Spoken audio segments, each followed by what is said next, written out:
I think we're really at a point in America where things are happening that don't sit right with people of both sides of the aisle. I did everything I could to read from Republican governors, from the Cato Institute, from the Manhattan Institute, all talking about just the insanity of trying to pass a budget right now that's going to blow the biggest single president record for creating more debt, more deficit, giving tax cuts that are disproportionately going to go to the wealthiest Americans who don't need that tax cut.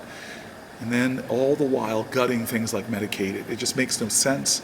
There's so many things going on by this president who is trashing our allies, bullying Canada, who is in many ways just violating judges' orders, trampling on our Article 1 powers. So I just wanted to give a speech that said that this is not normal and we can't normalize it.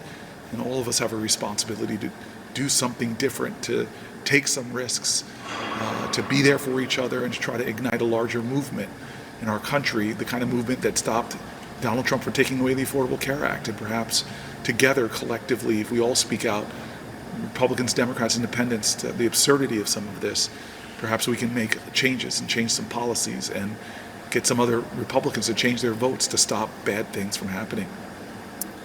Just to play a little bit more of your speech, you did acknowledge Senator Strom Thurmond and his record-breaking until today, 24-hour, 18-minute speech to oppose the Civil Rights Act.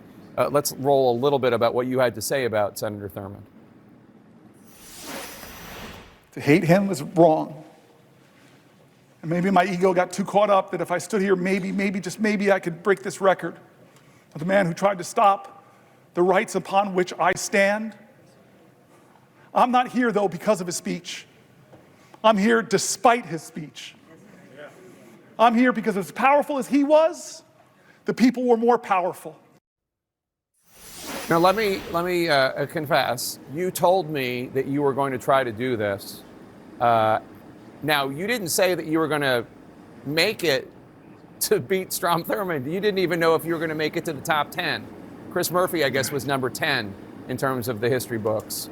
I think Ted Cruz was maybe 6 or something like that, maybe 5.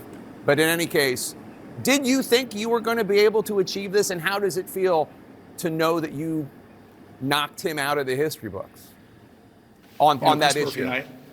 Chris Murphy and I had a moment around the 15th hour when we were passing what we